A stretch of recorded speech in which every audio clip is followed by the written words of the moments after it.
«Aprenda su lugar, vieja estúpida».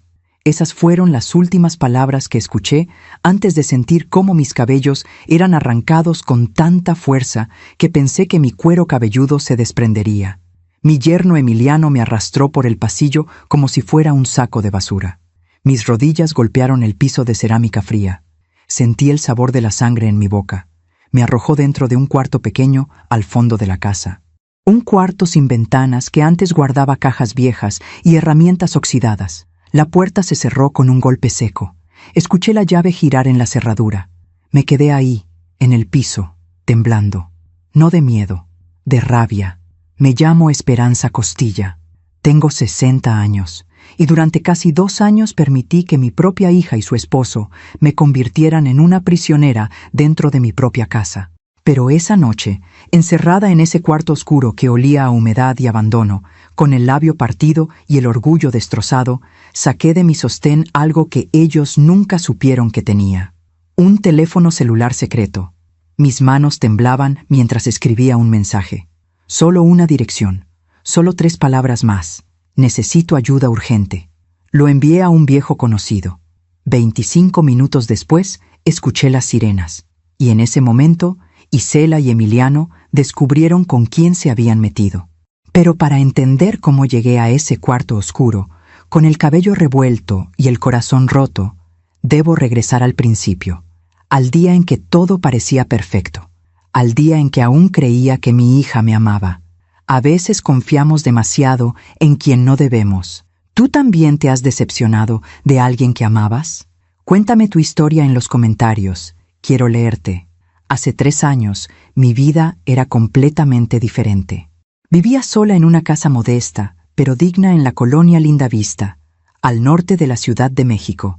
Una casa de 2 plantas con un pequeño jardín donde cultivaba jazmines y bugambilias. Por las mañanas, el aroma del café de olla se mezclaba con el canto de los pájaros. Tenía mi rutina, mis amigas del mercado, mis paseos por el parque los domingos. Trabajé durante 35 años como secretaria ejecutiva en una firma de abogados reconocida. No fue una vida de lujos, pero fue una vida honesta. Cuando mi esposo Rodrigo murió hace 10 años de un infarto fulminante, quedé sola. Isela ya estaba casada, ya tenía su propia familia. O eso creía yo. Mi pensión no era millonaria, pero era suficiente. 7,200 pesos al mes. Una cantidad modesta pero digna que me permitía vivir sin pedirle nada a nadie. Pagaba mis servicios, compraba mi despensa, incluso me daba el lujo de invitar a Isela y a sus 2 hijos a comer cada 15 días. Recuerdo esas comidas con una claridad que duele. Yo preparaba mole poblano, el favorito de Isela desde niña. Ponía la mesa con el mantel bordado que me regaló mi madre. Mis nietos, Sebastián y Valeria, corrían por el jardín mientras yo les preparaba aguas frescas de Jamaica. Isela llegaba con una sonrisa. Me abrazaba. Me decía, «Huele delicioso, mamá. Nadie cocina como tú». Emiliano siempre llegaba tarde, siempre con el ceño fruncido, siempre con el teléfono en la mano. Al principio pensé que era solo estrés del trabajo.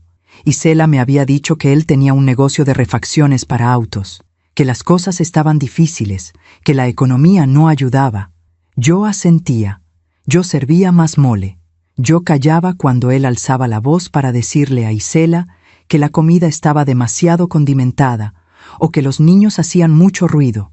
«Es su carácter, mamá», me decía Isela después, cuando lo disculpaba. «Tú sabes cómo son los hombres cuando tienen presión». Y yo callaba. Siempre he sido de las que callan. Pero hubo un momento en que Isela empezó a visitarme con más frecuencia. Ya no solo los domingos. De repente aparecía entre semana, siempre con alguna excusa. «Mamá, pasaba por aquí y quise saludarte». «Mamá, los niños querían verte». «Mamá, ¿tienes un cafecito?». Al principio me alegraba. Pensé que mi hija finalmente entendía el valor de pasar tiempo con su madre. Pensé que la vida le había enseñado que la familia es lo único que importa. Qué ingenua fui. Las visitas siempre terminaban igual. Tomábamos café, platicábamos de trivialidades, y luego, casi como si fuera casual, Isela dejaba caer una pregunta. «Mamá, ¿y cómo vas con tus gastos? Mamá, ¿te alcanza la pensión? Mamá, si algún día necesitas ayuda, sabes que puedes contar conmigo, ¿verdad?». Yo le sonreía, le decía que estaba bien, que no necesitaba nada, pero Isela insistía. Es que me preocupo por ti, mamá. Estás sola. ¿Y si te pasa algo? ¿Y si te enfermas y no tienes dinero para los medicamentos? Esas palabras se quedaban flotando en el aire como humo, y aunque yo las apartaba, aunque yo insistía en que estaba perfectamente bien, algo dentro de mí comenzó a sentirse incómodo. Fue en una de esas visitas cuando vi el teléfono de Isela vibrar sobre la mesa. Ella lo tomó rápidamente, demasiado rápidamente. Vi el nombre en la pantalla antes de que ella lo girara. Emiliano. No contestes enfrente de ella. Mi corazón dio un vuelco. Isela se levantó de la mesa. Perdón, mamá, es del trabajo. Regreso en un momento. Salió al jardín. Cerró la puerta corredera de vidrio. Pero yo podía verla a través del cristal. La vi caminar de un lado a otro. La vi gesticular. La vi mirar hacia la cocina, hacia donde yo estaba, con una expresión que no supe descifrar. Cuando regresó, su sonrisa era forzada. Mamá, dijo, sentándose de nuevo frente a mí. Emiliano y yo hemos estado pensando. Tú aquí sola, en esta casa tan grande. Nosotros en ese departamento tan chiquito con los niños. ¿No crees que sería mejor, que sería más lógico, vivir todos juntos? Sentí un peso en el estómago. ¿Vivir juntos? Repetí. Sí, mamá. Piénsalo. Tú nos ayudarías con los niños. Nosotros te cuidaríamos a ti. Sería perfecto. Como una familia de verdad. Algo en su tono de voz no me gustó. Algo en la forma en que pronunció familia de verdad sonaba hueco. Pero Isela era mi única hija. Y yo, a mis 60 años, estaba cansada de estar sola. Déjame pensarlo, le dije. Esa noche no pude dormir. Me quedé sentada en mi mecedora, mirando por la ventana hacia el jardín oscuro. Las bugambilias se mecían con el viento. La luna llena iluminaba las macetas de barro. Y por primera vez en mucho tiempo, sentí miedo. No de estar sola, sino de ya no estarlo. 3 semanas después, Isela y Emiliano se mudaron a mi casa. Trajeron sus muebles, trajeron sus cajas, trajeron su ruido. Y desde el primer día, sentí que ya no era mi casa. Emiliano caminaba por los pasillos como si fuera el dueño. Movía mis cosas sin preguntar. Cambió el canal de la televisión, aunque yo estuviera viéndolo. Abrió la alacena y se quejó de que no había comida de verdad. Va, puras chucherías de vieja, dijo, tirando a la basura mis galletas Marías y mi avena. Isela solo reía. No le hagas caso, mamá, ya sabes cómo es. Pero yo no sabía cómo era, porque el Emiliano que yo conocía en las comidas familiares era callado, distante. Este Emiliano era invasivo, grosero, territorial, y mi hija lo dejaba hacer. La primera señal real llegó 2 meses después de que se mudaran. Yo estaba en la cocina preparando el desayuno cuando Isela entró con un sobre de papel manila. Mamá, necesito que firmes esto. Dejó el sobre la mesa. ¿Qué es? Pregunté, secándome las manos en el delantal. Solo son unos papeles para actualizar tu seguro médico. Por si acaso. Ya sabes, a tu edad es importante tener todo en orden. Algo en su mirada evitaba la mía. Abrí el sobre. Había varios documentos, letras pequeñas, términos legales que no entendía del todo. ¿Y esto de poder notarial? Pregunté, señalando una de las hojas. Isela se puso tensa. Es solo para que yo pueda ayudarte con trámites si te pasa algo, mamá. Nada grave. Es rutinario. Pero mi instinto me decía que no era rutinario. Déjame leerlo con calma, le dije, cerrando el sobre. La expresión de Isela cambió. Solo por un segundo. Vi algo en sus ojos que nunca antes había visto. Irritación. Como quieras, mamá, dijo saliendo de la cocina. Esa noche, guardé el sobre sin firmar en el cajón de mi buró. Y por primera vez desde que tenía 12 años, desde que mi padre me enseñó a cuidarme, hice algo que no le conté a nadie. Fui al centro comercial. Entré a una tienda de electrónicos y compré un teléfono celular básico con una línea prepagada. No sabía por qué lo hacía. Solo sabía que lo necesitaba. Lo guardé en el fondo de mi armario, envuelto en un pañuelo viejo, y seguí viviendo como si todo estuviera bien, pero ya nada estaba bien. Mientras cuento todo esto, pienso en dónde estarás escuchándome. Escribe el nombre de tu ciudad en los comentarios. Los siguientes meses fueron una lenta agonía disfrazada de normalidad. Isela dejó de preguntarme por los papeles del poder notarial, pero yo sabía que no se había olvidado. Lo veía en la forma en que me observaba cuando yo revisaba mi correo. Lo veía en la forma en que entraba a mi habitación sin tocar, como buscando algo. Emiliano, por su parte, se volvió cada vez más presente en la casa y más ausente en el trabajo. Su supuesto negocio de refacciones parecía no existir. Se levantaba tarde, pasaba horas frente a la televisión, gritaba cuando los niños hacían ruido y siempre me miraba con ese desprecio apenas disimulado. «Ya hiciste la comida, Esperanza», me decía. «Nunca, doña Esperanza, nunca, suegra, solo Esperanza», como si yo fuera su empleada. Un día me atreví a corregirlo. «Me gustaría que me llamaras con más respeto, Emiliano». Él soltó una carcajada. «¿Respeto? Estás viviendo bajo el mismo techo que yo, comiendo de mi comida, usando mi luz, mi agua, y tú me pides respeto». Me quedé helada. «Esta es mi casa», dije, con la voz más firme que pude. «Por ahora», respondió él, y salió de la cocina. «Por ahora». Esas dos palabras se quedaron conmigo como una astilla clavada en el pecho. ¿Qué quiso decir con «por ahora»?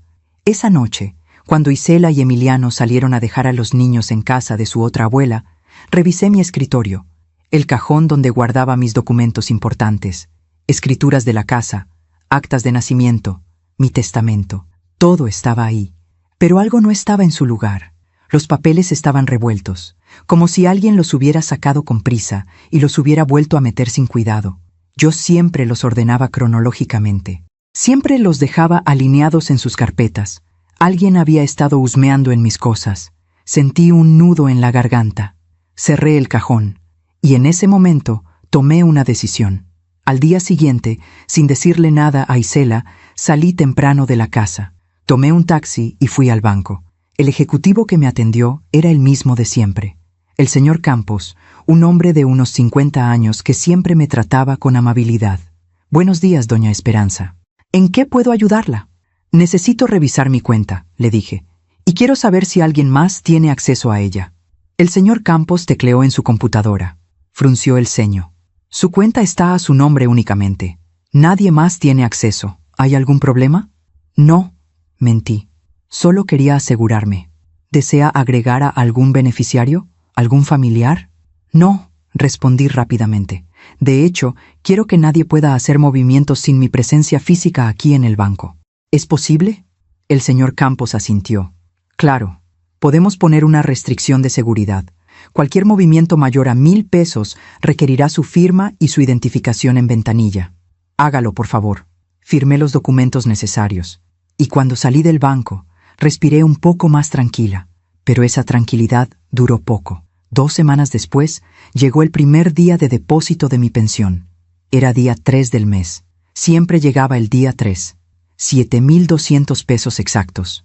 Esa mañana, después del desayuno, Isela se acercó a mí con una taza de café en la mano. «Mamá, ya llegó tu pensión, ¿verdad?» Asentí. «Perfecto. Necesito que me des 3,000 pesos». La miré sin comprender. «¿Para qué?» «Para la despensa, mamá. Para los servicios. Para los gastos de la casa. Tú vives aquí. Es lo justo». Había algo lógico en sus palabras, pero también algo incorrecto. «Yo compro mi propia despensa», le dije, «y los servicios siempre los he pagado yo». «Pero ahora somos más personas, mamá. Se gasta más luz, más agua, más gas, y Emiliano no está trabajando ahorita. Las cosas están difíciles». Ahí estaba. La verdad, Emiliano no trabajaba, y ahora querían que yo mantuviera a toda la familia. «Isela, mi pensión no alcanza para todos, apenas me alcanza para mí». Mi hija dejó la taza sobre la mesa con un golpe seco. «No puedo creer que seas tan egoísta, mamá. Te estamos cuidando, te estamos dando compañía. ¿Y tú no puedes ayudarnos con un poco de dinero?» «No es un poco de dinero, Isela. Son 3,000 pesos. Es casi la mitad de mi pensión». «¿Y qué? ¿En qué los gastas tú?» «¿En qué, mamá? Aquí no pagas renta. Aquí no pagas casi nada. Eres una malagradecida». Las palabras me dolieron más que cualquier golpe físico. Malagradecida. Mi propia hija me llamó malagradecida en mi propia casa. «Voy a pensarlo», le dije, solo para terminar la conversación. Isela se levantó de la mesa y salió de la cocina sin despedirse. Esa tarde, cuando fui al mercado, sentí una opresión en el pecho que no me dejaba respirar bien. Caminé entre los puestos de frutas y verduras como en automático. Compré jitomates, compré cebollas, compré lo mínimo. Y cuando regresé a casa, Emiliano estaba sentado en mi sillón favorito, mi mecedora, la que mi esposo Rodrigo me regaló en nuestro 20º aniversario. «Necesitamos hablar», me dijo, sin siquiera mirarme. Dejé las bolsas del mercado en la mesa de la cocina. ¿De qué? De dinero. Isela me contó que no quieres cooperar con los gastos. No es que no quiera, es que no puedo. Emiliano se levantó de la mecedora, caminó hacia mí, se plantó frente a mí con los brazos cruzados. «Mira, Esperanza, las cosas son así. Tú vives aquí porque nosotros te lo permitimos. Esta casa es grande, cuesta mantenerla. Y tú tienes una pensión que no te ganaste sola, porque tu esposo también aportó. Así que esa pensión también le corresponde a Isela». Me quedé sin palabras. «Mi pensión es mía», logré decir. «Tu pensión es de la familia, y aquí la familia somos todos. Así que cada mes vas a dar 3,000 pesos para la casa. No es negociable». «¿Y si no quiero?».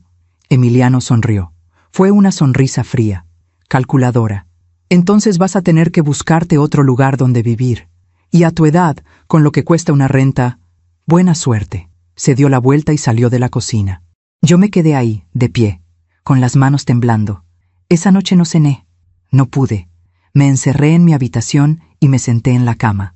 Miré alrededor, las paredes que yo misma pinté de color durazno, la cómoda que compré con mi primer sueldo, las fotografías de Rodrigo, de Isela de niña, de mis padres, todo lo que había construido, todo lo que había cuidado, y ahora me lo estaban quitando.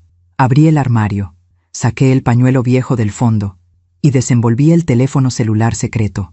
Lo encendí. Tenía batería, y en ese momento, aunque todavía no sabía qué iba a hacer, supe que ese pequeño aparato sería mi salvación. Guardé un número, un solo número, un viejo conocido que no veía desde hacía años, alguien que me debía un favor, alguien en quien podía confiar. No lo llamé, todavía no, pero saber que podía hacerlo me dio un poco de fuerza. 3 días después, Isela entró a mi habitación sin tocar la puerta. Yo estaba doblando ropa. «Mamá, necesito tu tarjeta del banco». Levanté la vista. «¿Mi tarjeta?» «Sí, voy a ir al súper. Necesito comprar despensa. Dame la tarjeta y tu NIP». «Isela, yo voy contigo. Compro mi despensa como siempre». «No, mamá, ya no. Ahora yo me encargo de todo. Es más fácil así. Dame la tarjeta». «No». La palabra salió de mi boca antes de que pudiera detenerla. Isela entrecerró los ojos. «¿Cómo que no? No te voy a dar mi tarjeta». «¿Por qué no? ¿No confías en mí? ¿En tu propia hija?» «No es eso, Isela. Es que esa tarjeta es mía, es mi pensión. Y yo la manejo». Mi hija se cruzó de brazos. Tenía la misma expresión de Emiliano, esa mezcla de desprecio y frialdad. «Está bien, mamá, no me la des, pero entonces no esperes que te siga cuidando». Y salió de mi habitación dando un portazo.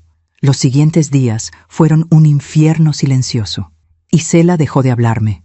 Emiliano me ignoraba por completo. Hasta los niños, Sebastián y Valeria, parecían haber recibido instrucciones de mantenerse alejados de mí. Yo comía sola, veía televisión sola, caminaba por mi propia casa como un fantasma, y cada noche, antes de dormir, sacaba el teléfono secreto, lo miraba y pensaba, todavía no, pero pronto. Una tarde, cuando salí al jardín a regar las plantas, encontré algo que me heló la sangre. Mis bugambilias, mis hermosas bugambilias que había cuidado durante años, estaban arrancadas. Alguien las había arrancado de raíz y las había tirado a la basura. Entré a la casa temblando. «¿Quién arrancó mis plantas?». Emiliano estaba en la sala viendo televisión. «Yo», dijo, sin voltear a verme. «Estaban estorbando. Quiero poner ahí una parrilla para hacer carnes asadas. Esas plantas tenían 10 años. Eran mías. Esta casa es de todos, Esperanza. Ya supéralo». Sentí que algo dentro de mí se rompía. Pero no lloré. Ya no. Porque en ese momento entendí algo muy claro. Esto no era una familia. Esto era una invasión. Y yo necesitaba un plan. Aún me pregunto si hice lo correcto al quedarme callada tanto tiempo. ¿Y tú? ¿Alguna vez has permitido algo por miedo a estar sola? Durante las siguientes semanas, intenté convencerme de que las cosas mejorarían. Me levanté más temprano para preparar el desayuno antes de que Emiliano se despertara. Limpié la casa de arriba a abajo sin que nadie me lo pidiera. Cociné los platillos favoritos de Isela, esperando que eso ablandara su corazón. Pero nada funcionó. Isela seguía distante. Emiliano seguía invasivo. Y yo seguía sintiéndome como una extraña en mi propia casa. El día que cumplí 61 años, desperté con una pequeña esperanza. Pensé que tal vez Isela recordaría, que tal vez habría un pastel, una felicitación, algo. Me arreglé con más cuidado que de costumbre. Me puse un vestido color vino que Rodrigo me había regalado años atrás. Me peiné, me maquillé ligeramente. Bajé a la cocina esperando encontrar a mi familia reunida, pero la cocina estaba vacía. Isela y Emiliano se habían ido temprano. Dejaron los platos del desayuno sucios en el fregadero, las sillas desacomodadas, las migajas de pan sobre la mesa. Pasé todo el día sola. Nadie llamó, nadie llegó. A las 8 de la noche, cuando Isela finalmente regresó con los niños, yo estaba sentada en la sala, viendo una película vieja en la televisión. «Hola, mamá», dijo Isela, ni siquiera volteando a verme. «Hola, hija». Esperé. Quizás lo había olvidado, quizás lo recordaría en cualquier momento. Pero Isela subió las escaleras con los niños y cerró la puerta de su habitación. Me quedé ahí, en la sala, con el corazón encogido, y por primera vez desde que Rodrigo murió, lloré. Lloré en silencio, para que nadie me escuchara, para que nadie supiera que mi propia hija había olvidado mi cumpleaños. Esa noche, antes de acostarme, saqué el teléfono secreto. Miré el número guardado, el único contacto que tenía ahí. Mis dedos se quedaron sobre el teclado. Todavía no, me dije. Todavía puedo arreglar esto. Pero en el fondo sabía que nada se iba a arreglar. 2 semanas después, llegó el siguiente depósito de mi pensión. 7,200 pesos, como siempre. Esa mañana, después del desayuno, Emiliano se sentó frente a mí en la mesa de la cocina. «Esperanza, necesitamos hablar». Dejé mi taza de café sobre la mesa. «¿De qué?» «De tu pensión. Ya llegó, ¿verdad?» Asentí. «Bien, entonces dame 4,000 pesos». Me quedé helada. «Dijiste que eran 3,000». «Sí, bueno». Las cosas subieron de precio. Los niños necesitan útiles escolares. Hay que pagar la luz, el gas, el teléfono. 4,000. Emiliano, no puedo darte 4,000 pesos. Necesito ese dinero para mis medicamentos, para mis cosas. Tus medicamentos no cuestan tanto. Deja de hacerte la víctima y dame el dinero. No. La palabra salió firme, más firme de lo que esperaba. Emiliano se levantó de la silla, caminó hacia mí, se inclinó sobre la mesa, acercando su rostro al mío. ¿Sabes qué, Esperanza? Estoy cansado de tus caprichos. Estoy cansado de tu egoísmo. Aquí todos ponemos de nuestra parte, menos tú. Emiliano, esta es mi casa, mi pensión, y yo decido qué hacer con mi dinero. Él soltó una risa seca. Tu casa, tu pensión, tu dinero. ¿Sabes qué pasa con las viejas tercas como tú? Terminan solas, terminan abandonadas en un asilo. ¿Es eso lo que quieres? Sentí un escalofrío recorrerme la espalda. Estás amenazándome. No te estoy amenazando. Te estoy diciendo la verdad. Si no quieres cooperar con esta familia, entonces no eres parte de esta familia. Y las personas que no son parte de la familia, sobran. Se enderezó, me dio la espalda, y antes de salir de la cocina, se detuvo en el umbral de la puerta. Tienes hasta mañana para darme esos 4,000 pesos, o empiezo a buscar asilos. Y salió. Me quedé sentada en la cocina, temblando. No de miedo, de rabia. Pero más que rabia, sentía algo peor. Sentía impotencia. Porque por más que quisiera echarlos de mi casa, por más que quisiera gritarles que se fueran, sabía que no era tan fácil. Eran mi hija, mis nietos, y yo, a pesar de todo, aún los amaba. Esa tarde, cuando Isela llegó de la calle, la esperé en la sala. «Isela, necesito hablar contigo».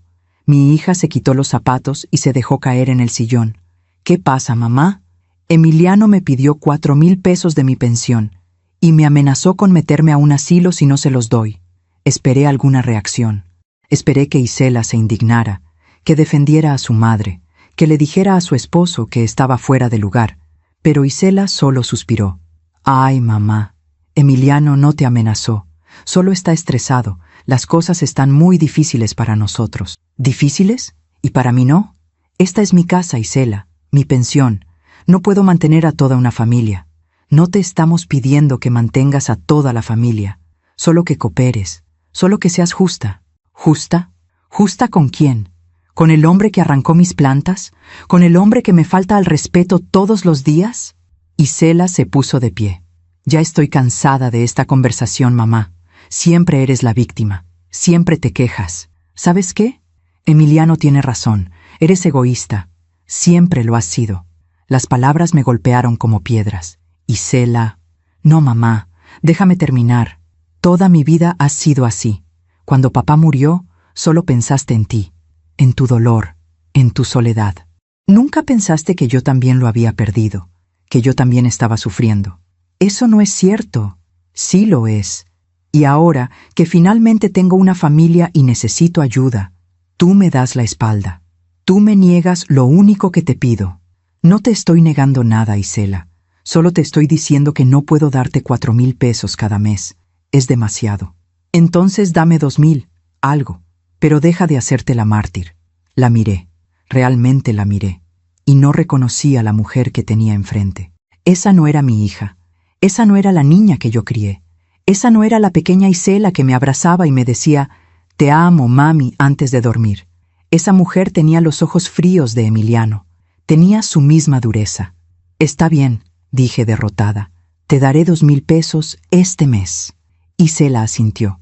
«Gracias, mamá. Sabía que entrarías en razón». Y subió las escaleras sin despedirse. Al día siguiente fui al banco. Saqué 2,000 pesos en efectivo. Los puse en un sobre y se los di a Isela. Ella ni siquiera me dio las gracias. Solo tomó el sobre y lo guardó en su bolsa. Esa noche revisé mi estado de cuenta. Me quedaban 5,200 pesos. Tenía que pagar la luz, 800 pesos, el gas, 400 pesos, el teléfono, 300 pesos, mis medicamentos para la presión, 900 pesos y mi despensa. Hice cuentas, una y otra vez. No me alcanzaba, y aún faltaban 20 días para el siguiente depósito. Los días siguientes fueron de una tensión constante. Isela y Emiliano actuaban como si todo estuviera bien, como si yo no les acabara de dar 2,000 pesos, como si yo no estuviera batallando para llegar a fin de mes. Una tarde, cuando fui al súper, tuve que regresar varias cosas al estante porque no me alcanzaba el dinero. La cajera me miró con lástima cuando le pedí que quitara el queso, el jamón y el pollo. ¿Segura, señora? Sí, hija, segura. Regresé a casa solo con lo básico: frijoles, arroz, jitomate, cebolla, tortillas. Esa noche, Emiliano se burló de mi cena. ¿Frijoles otra vez, Esperanza? ¿No tienes imaginación? No le contesté. Solo comí en silencio. Al día siguiente, cuando estaba limpiando mi habitación, encontré algo extraño. Mi joyero estaba abierto. Yo siempre lo mantenía cerrado. Siempre. Lo revisé con el corazón acelerado. Faltaba algo. Mis aretes de oro, los que Rodrigo me regaló en nuestro aniversario número 15, los únicos aretes de valor que tenía, habían desaparecido. Bajé las escaleras corriendo. ¡Isela! ¡Isela! Mi hija salió de la cocina. ¿Qué pasa, mamá? ¿Por qué gritas? Mis aretes de oro, ¿los has visto? Isela se encogió de hombros.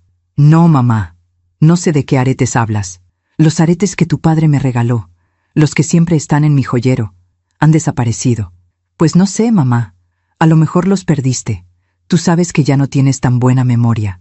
Me quedé helada. Yo no los perdí. Alguien los tomó. Isela me miró con fastidio. ¿Me estás acusando de algo? Yo no dije eso, pero lo estás insinuando. ¿Crees que yo te robé tus aretes? Isela, solo pregunto si los has visto. No, mamá, no los he visto, y me parece muy feo que andes acusando a tu propia familia de robo. Se dio la vuelta y se fue. Yo me quedé ahí, en medio de la sala, sintiéndome más sola que nunca. Subí a mi habitación, cerré la puerta con seguro, y lloré. Lloré por los aretes, lloré por el dinero, lloré por mi dignidad, pero sobre todo, lloré porque finalmente entendí algo. No estaba perdiendo mis cosas por descuido, me las estaban robando. Y cuando saqué el teléfono secreto esa noche, ya no pensé todavía no. Pensé pronto, muy pronto. Mientras cuento todo esto, pienso en dónde estarás escuchándome. Escribe el nombre de tu ciudad en los comentarios. El mes siguiente llegó mi pensión como siempre, 7,200 pesos. Pero esta vez algo era diferente. Esta vez yo estaba preparada. Fui al banco el mismo día del depósito. Llegué temprano, antes de que abrieran las tiendas del centro. Me senté en la banca de la entrada y esperé. Cuando el señor Campos llegó, me saludó con su amabilidad de siempre. «Buenos días, doña Esperanza. Qué temprano por aquí». «Buenos días. Necesito hablar con usted. Es importante».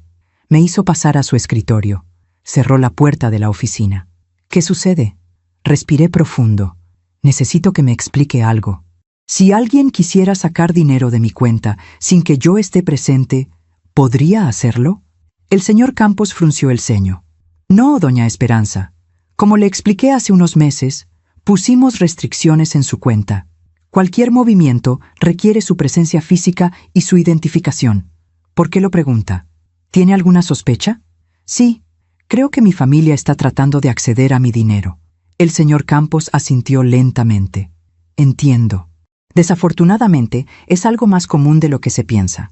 Familiares que se aprovechan de adultos mayores. ¿Alguien le ha pedido su tarjeta o su NIP?» «Sí, mi hija». «¿Y se los dio?» «No». «Bien, manténgalo así.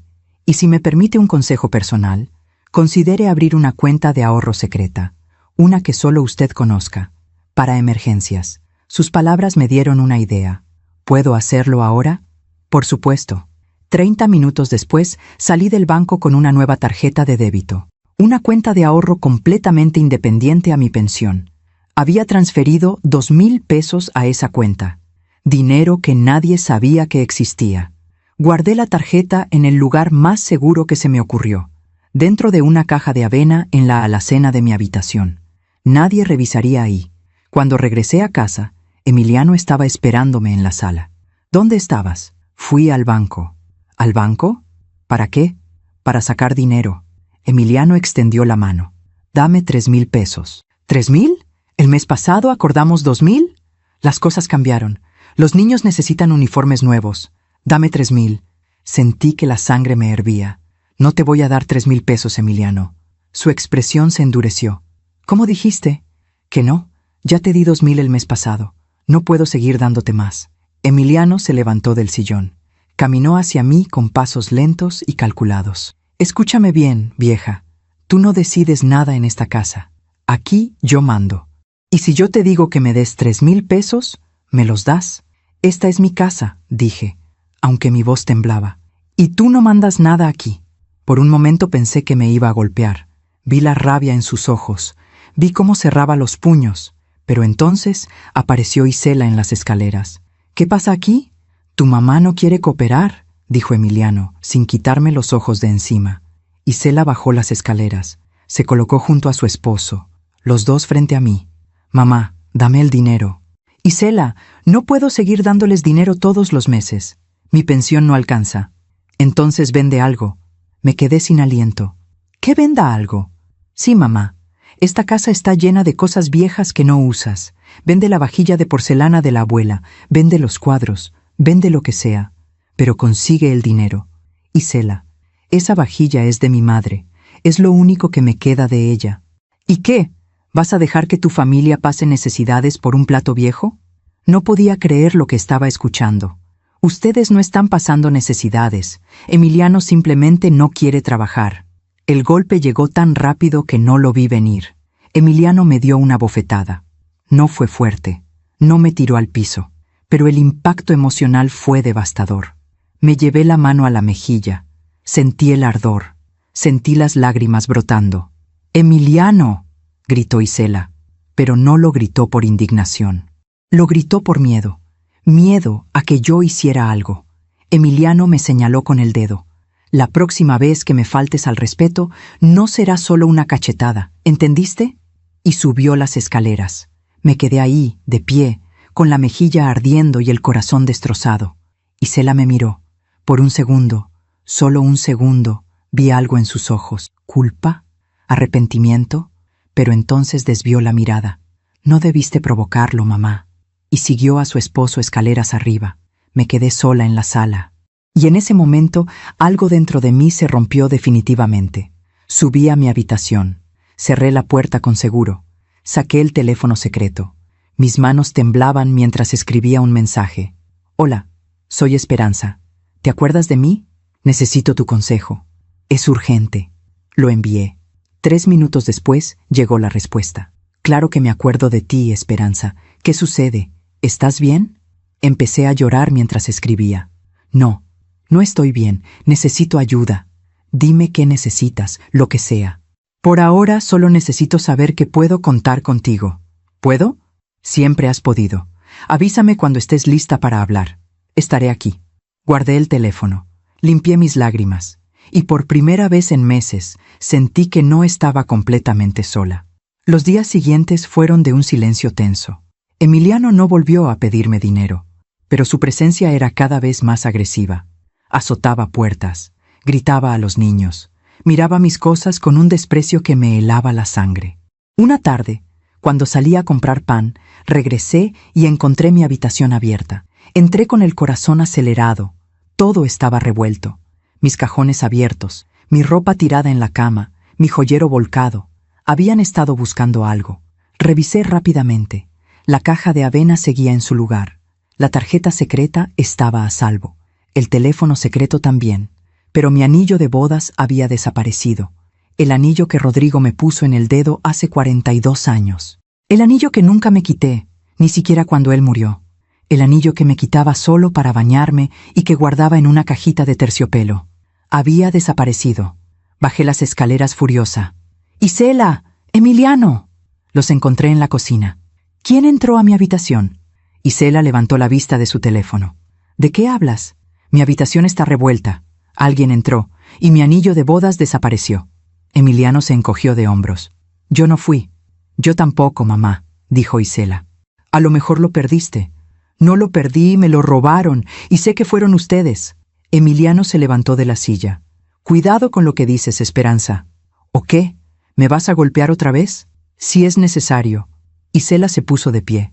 Ya basta, los dos. Mamá, nadie te robó nada. Estás paranoica. Estás inventando cosas. No estoy inventando nada. Primero fueron mis aretes. Ahora es mi anillo. ¿Qué sigue? ¿Van a vender toda mi casa mientras yo duermo? Isela soltó una risa seca. No seas ridícula. Pero algo en su mirada me confirmó lo que ya sabía. Ellos tenían mi anillo, y lo habían vendido. Esa noche no pude dormir. Me quedé acostada en la cama, mirando el techo, pensando en todo lo que había perdido. Mis aretes, mi anillo, mi dignidad, mi paz, y lo peor, mi hija, porque la mujer que vivía en mi casa ya no era Isela, era una extraña con su rostro. Al día siguiente, decidí hacer algo que nunca pensé que haría. Fui a una notaría. Le pedí al notario que me explicara cómo funcionaban las herencias, cómo funcionaban los testamentos, qué pasaba si alguien te robaba. El notario, un hombre de unos 60 años con anteojos gruesos, me escuchó con atención. Señora, si usted sospecha que sus familiares la están despojando de sus bienes, puede tomar medidas legales, puede desheredarlos, puede proteger su patrimonio. ¿Cómo? Primero, necesitamos documentar todo, cada robo, cada amenaza, cada agresión. Segundo, necesitamos testigos. ¿Hay alguien que pueda dar fe de lo que está viviendo? Pensé en mis vecinas, en la señora Remedios que vivía en la casa de al lado, en don Arturo que vendía tamales en la esquina, pero me daba vergüenza contarles. No, mentí. El notario asintió. Entonces será más difícil, pero no imposible. ¿Tiene usted algún documento que compruebe que la casa es suya? Sí. Las escrituras. Bien, guárdelas en un lugar seguro, un lugar donde ellos no puedan encontrarlas. Y si la situación se pone peligrosa, llame a la policía.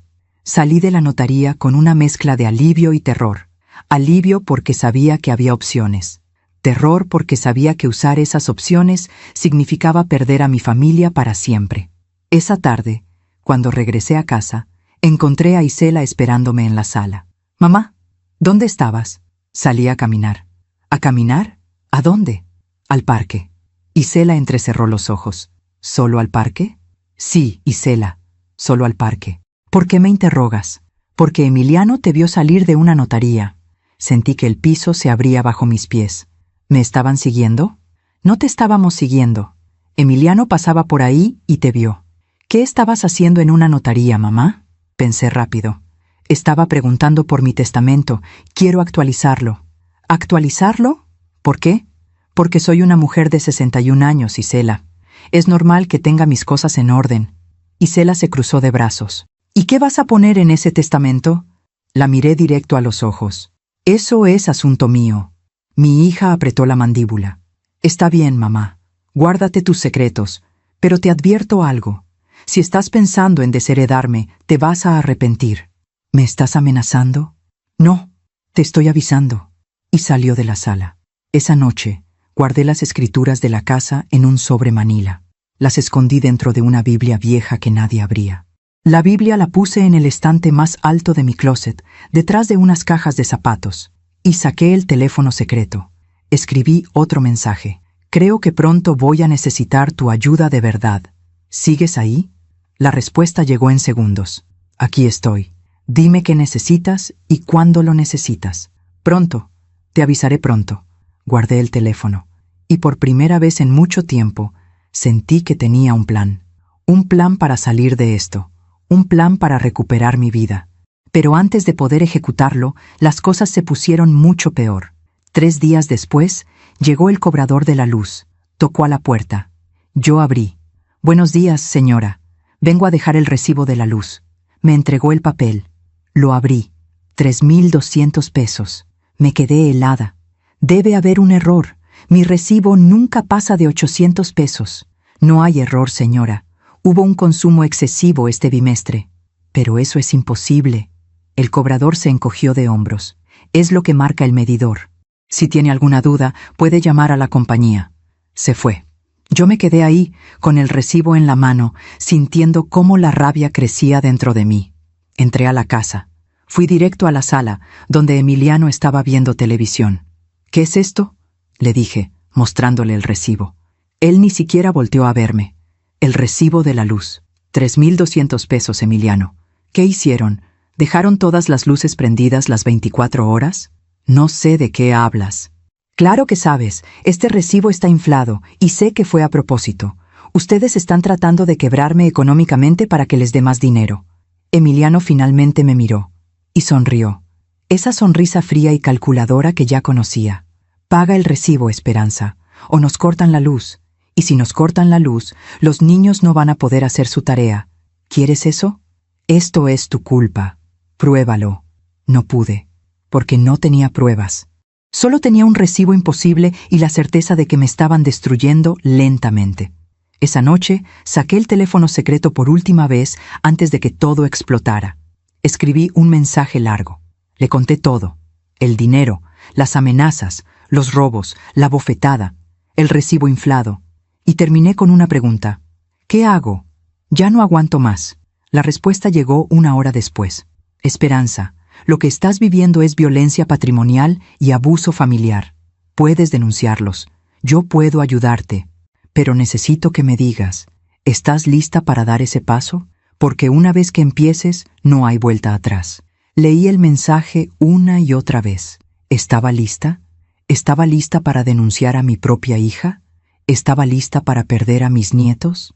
¿Estaba lista para quedarme completamente sola? No lo sabía, pero sabía una cosa. No podía seguir viviendo así.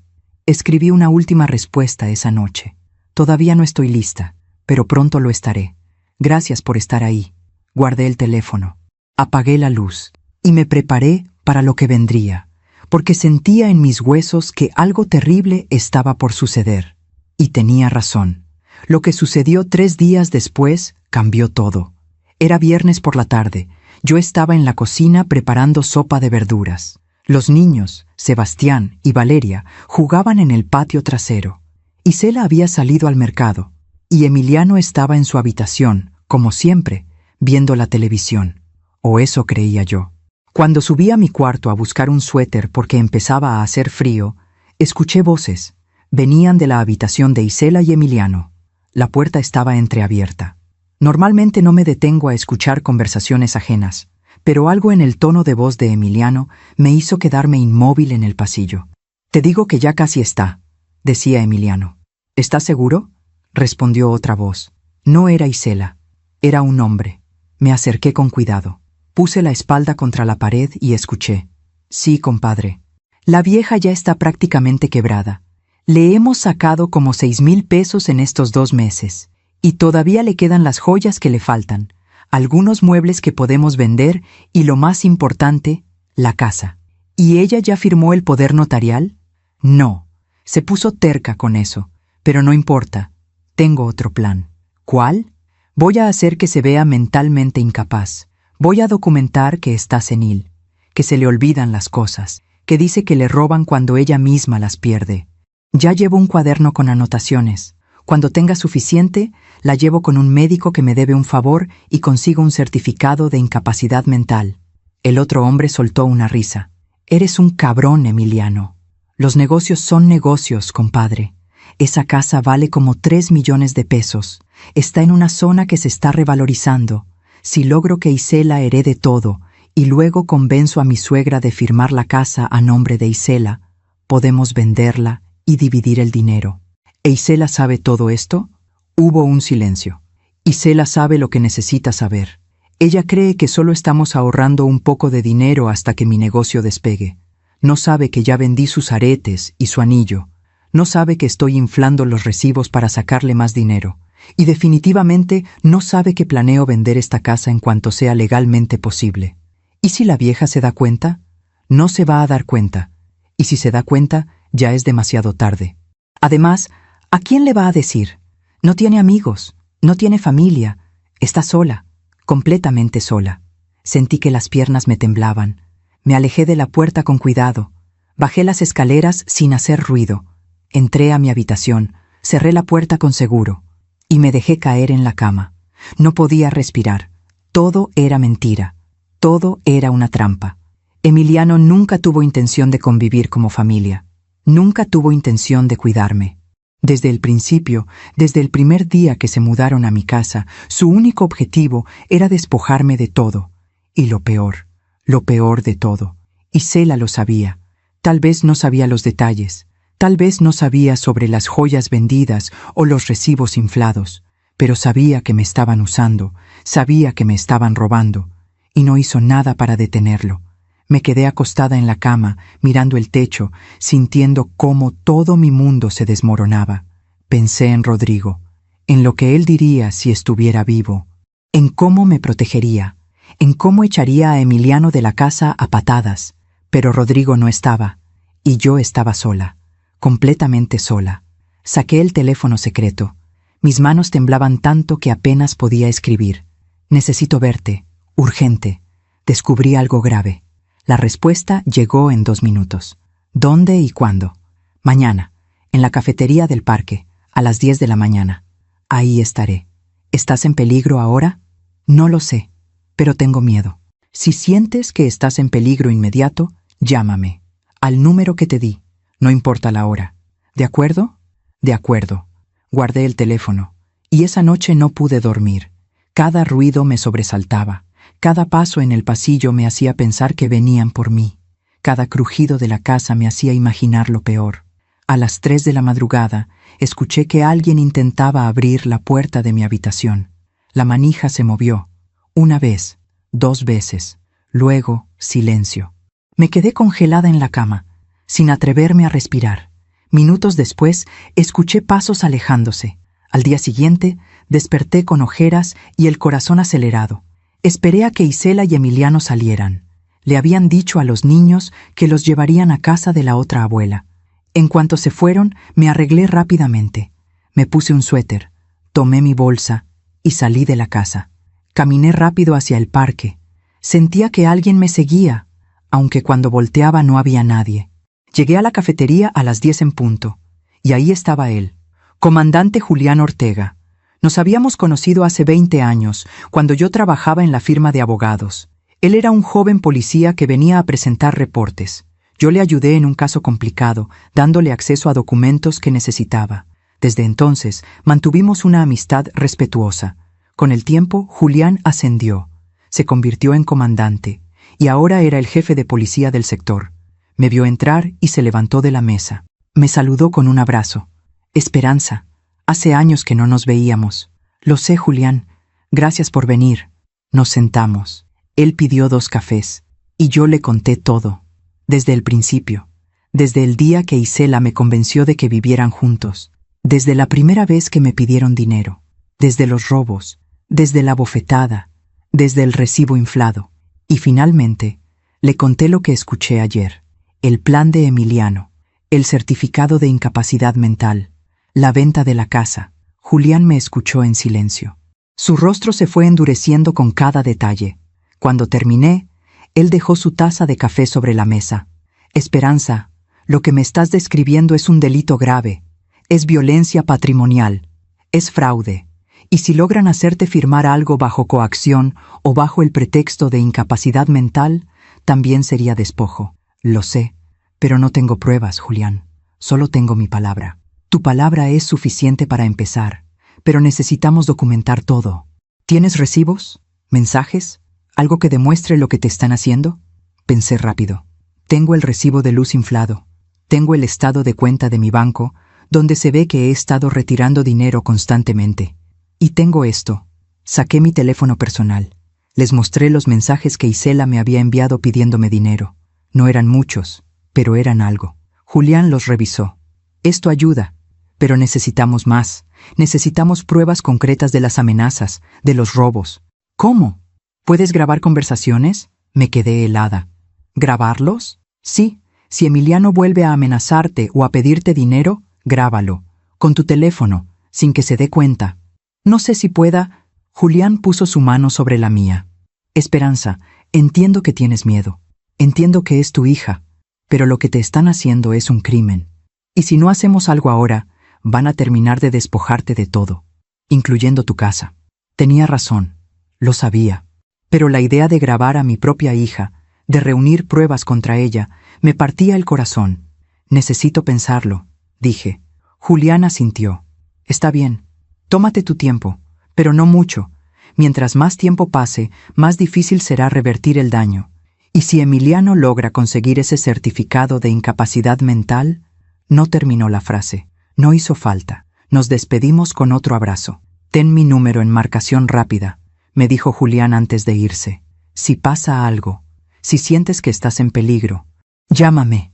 Llegaré en minutos. Asentí, y regresé a casa con el corazón pesado. Cuando llegué, Isela y Emiliano ya habían regresado. Estaban en la sala, discutiendo en voz baja. En cuanto me vieron entrar, se callaron.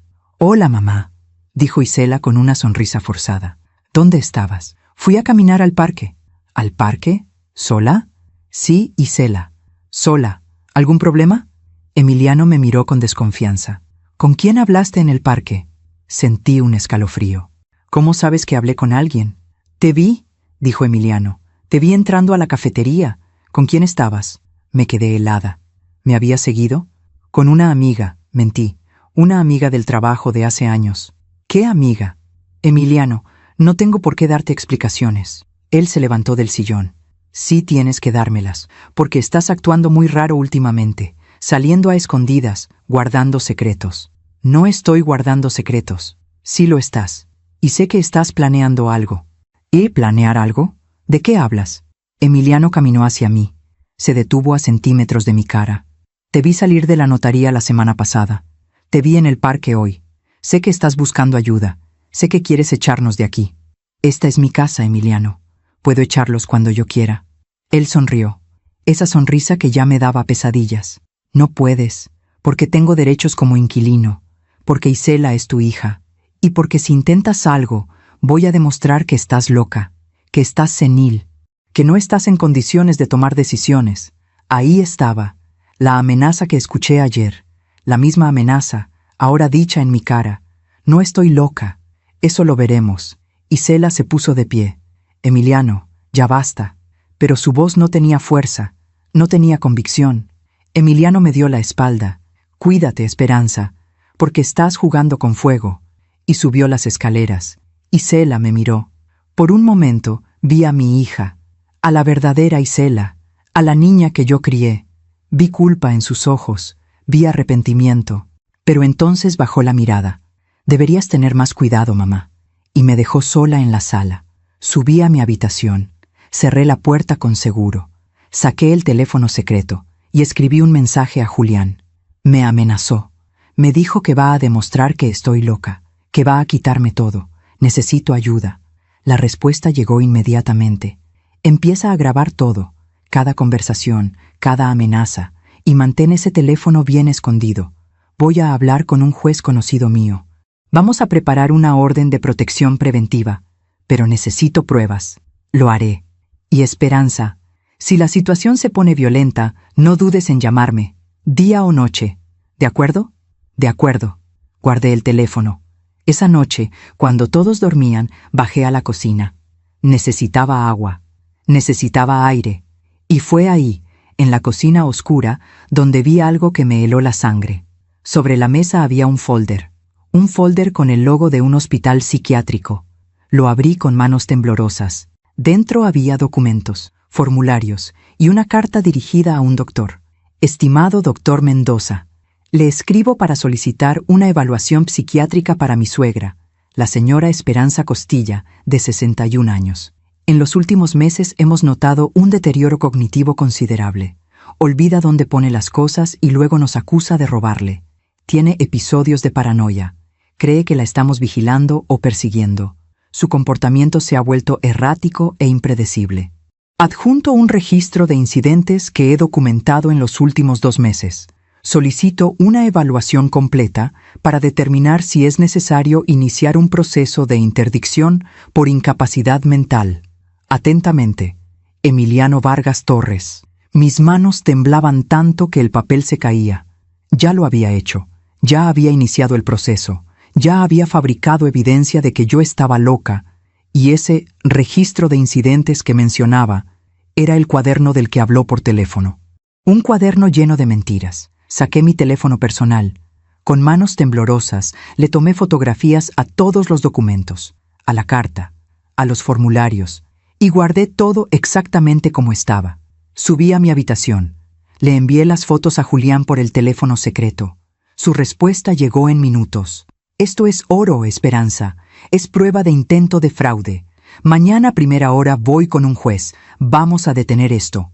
¿Qué hago mientras tanto? Actúa normal. No dejes que sepan que encontraste esto. Y mantente alerta. Si Emiliano sospecha que descubriste su plan, puede volverse violento. Está bien. Esperanza, aguanta un poco más. Ya casi terminamos con esto. Esa noche no dormí. Me quedé despierta, sentada en mi cama, con el teléfono secreto en una mano y la fotografía de Rodrigo en la otra. Ayúdame, amor, susurré. Ayúdame a salir de esto. Y mientras la noche avanzaba, mientras escuchaba los sonidos de la casa durmiendo, supe que se acercaba el final. Un final que sería doloroso, un final que sería necesario, pero un final al fin, porque ya no podía seguir viviendo así. Ya no podía seguir siendo prisionera en mi propia casa. Y aunque me doliera el alma, aunque me destrozara el corazón, sabía lo que tenía que hacer. Sabía que tenía que luchar, aunque esa lucha significara perder a mi hija para siempre. Aún me pregunto si hice lo correcto. ¿Y tú?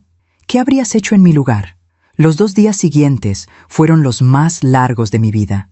Tuve que actuar como si nada hubiera pasado, como si no supiera del plan, como si no hubiera visto los documentos, como si mi mundo no se estuviera derrumbando. Julián me llamó al teléfono secreto el lunes por la mañana. Esperanza, ya hablé con el juez. Está dispuesto a escucharte, pero necesita que presentes una denuncia formal. Y necesita que tengas más pruebas de las amenazas verbales. ¿Qué tipo de pruebas? Grabaciones, videos, testigos, algo que demuestre que Emiliano te ha amenazado directamente. Julián, si empiezo a grabar conversaciones, él se va a dar cuenta. No tiene que darse cuenta. Usa tu teléfono. Déjalo grabando en tu bolsillo o en la mesa, como si estuviera ahí por accidente. Respiré profundo. Está bien. Lo intentaré. Y Esperanza, ten mucho cuidado. Si Emiliano sospecha algo, la situación puede escalar. Mantén tu teléfono personal siempre contigo. Y si sientes peligro, márcame de inmediato al número de emergencia que te di. Lo haré. Esa tarde, cuando Emiliano llegó de la calle, yo estaba en la cocina preparando la cena. Entró como siempre, con esa actitud de dueño de todo. Esperanza, necesito hablar contigo. Dejé el cuchillo sobre la tabla de picar. ¿De qué? De dinero. Ya llegó tu pensión de este mes, ¿verdad? Sí. Bien. Necesito 4,000 pesos. Sentí que la sangre me hervía, pero me contuve. Saqué mi teléfono personal del bolsillo del delantal. Lo puse sobre la mesa de la cocina, con la pantalla hacia abajo, como si lo hubiera dejado ahí sin querer. Pero antes, activé la grabadora de voz. Emiliano, ya te he dado dinero los últimos meses, no puedo seguir dándote más. No te estoy pidiendo permiso, te estoy diciendo lo que vas a hacer. ¿Y si me niego? Emiliano se acercó a mí. Su rostro estaba a centímetros del mío.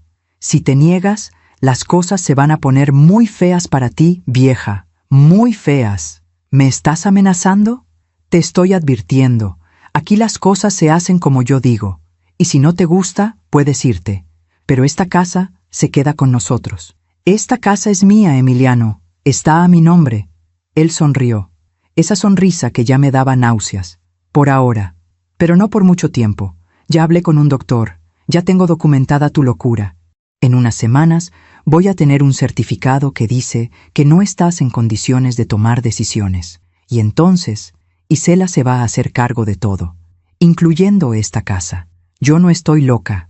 Eso es lo que dicen todos los locos. Se dio la vuelta para salir, pero antes de llegar a la puerta, se detuvo. Ah, y otra cosa. No vuelvas a salir sin avisarnos.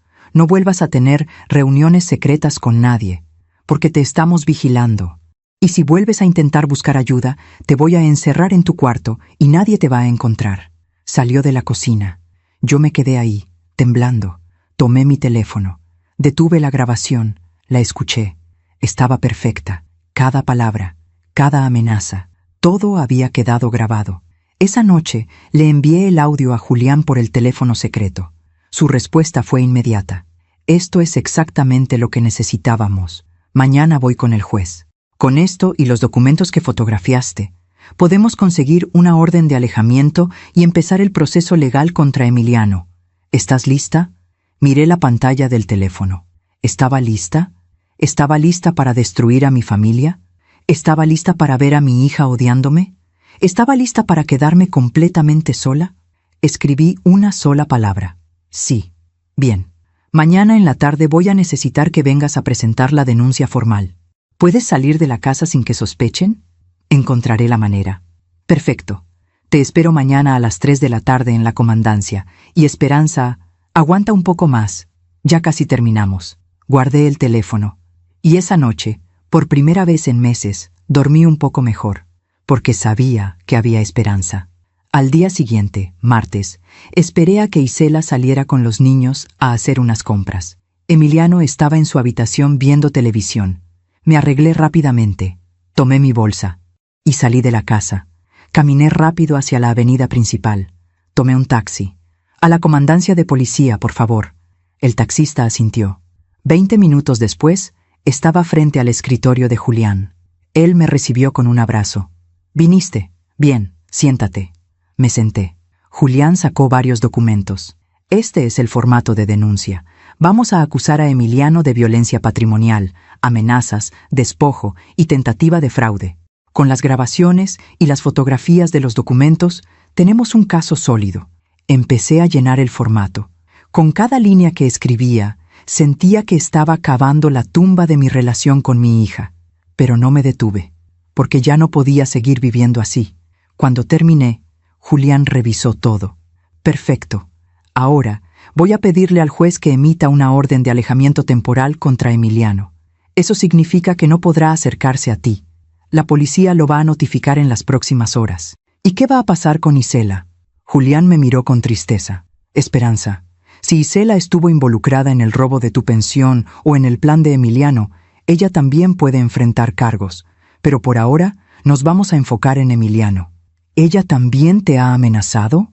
Pensé en todas las veces que Isela me pidió dinero, en todas las veces que me llamó egoísta, en todas las veces que miró hacia otro lado cuando Emiliano me faltaba al respeto. No directamente, pero fue cómplice. Julián asintió.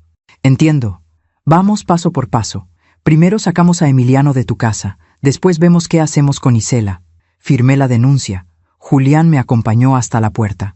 Esperanza, en unas horas vamos a ir a tu casa a notificar a Emiliano. Necesito que cuando lleguemos estés preparada. Puede ponerse violento, puede gritar, puede intentar intimidarte, pero vamos a estar ahí para protegerte. ¿Y si Isela me odia? Julián puso su mano en mi hombro. Puede que te odie ahora, pero algún día, cuando entienda lo que ese hombre estaba haciendo, te va a agradecer. Y si no lo hace, al menos tú estarás a salvo. Regresé a casa en otro taxi. Cuando llegué, Isela ya había regresado. Estaba en la cocina preparando la comida. Hola, mamá. ¿Dónde estabas? Fui al doctor. ¿Al doctor? ¿Estás enferma? Solo un chequeo de rutina.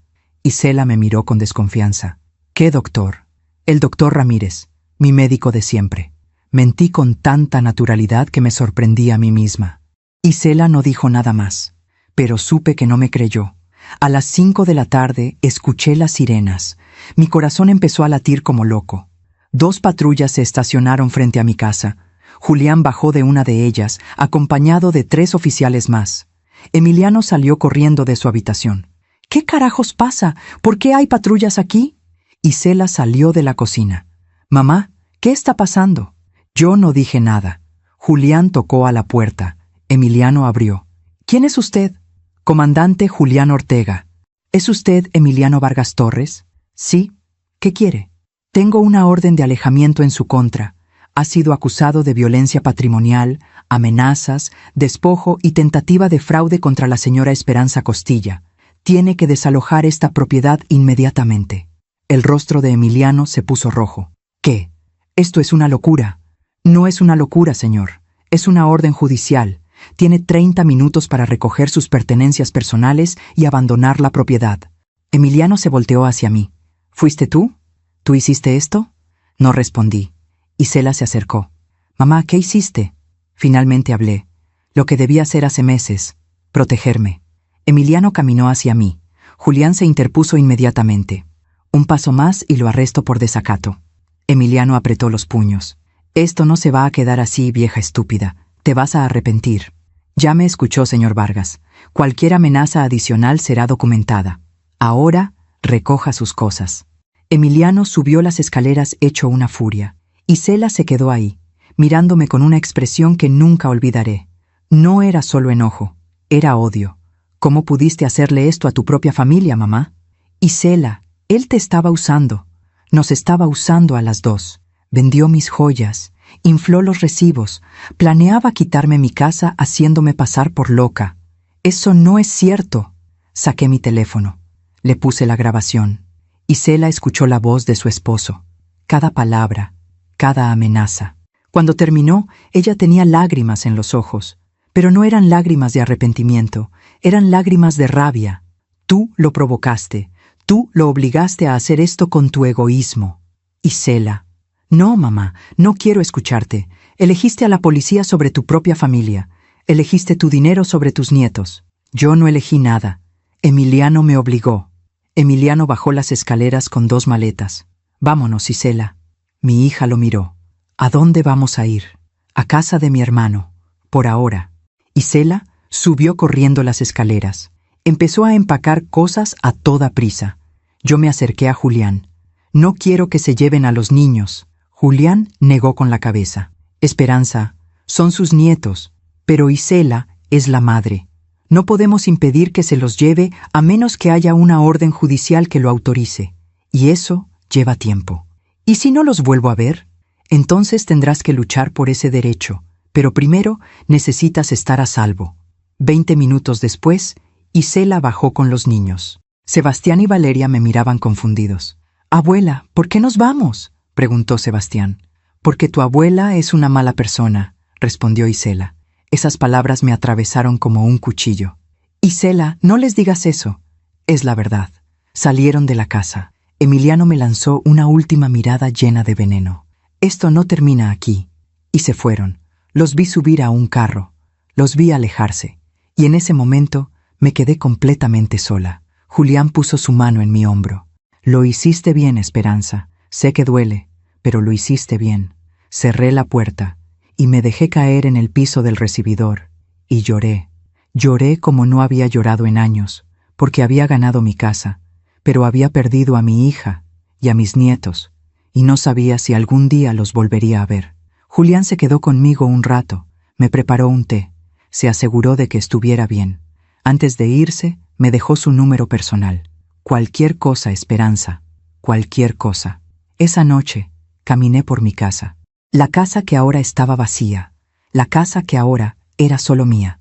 Subí a mi habitación, saqué el teléfono secreto.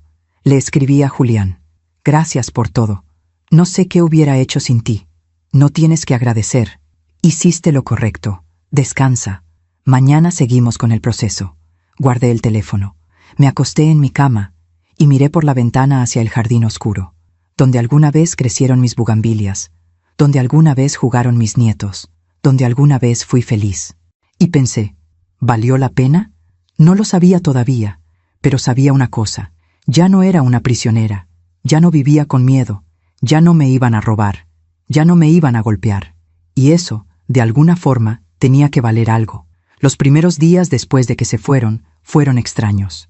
La casa estaba en silencio, un silencio que no había experimentado desde que ellos se mudaron. No había gritos, no había portazos, no había pasos pesados en las escaleras, solo silencio. Y aunque ese silencio debería haberme traído paz, me traía algo más: soledad. Una soledad tan profunda que a veces me sentaba en la sala y me preguntaba si había hecho lo correcto. Julián me llamaba todos los días. ¿Cómo estás, Esperanza? Bien, mentía. ¿Has sabido algo de Isela? No, nada. Y era verdad. Mi hija no había llamado, no había enviado mensajes, no había dado señales de vida.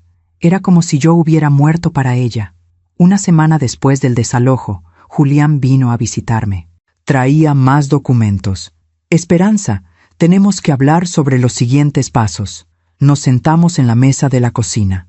Emiliano presentó una contrademanda. Dice que tú lo acusaste falsamente, que él nunca te amenazó, que todo fue un malentendido. Pero tengo las grabaciones, tengo las fotografías de los documentos.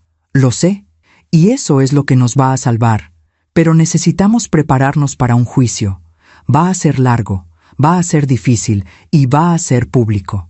Sentí un nudo en el estómago. ¿Público? Sí, los vecinos van a enterarse, tal vez los medios.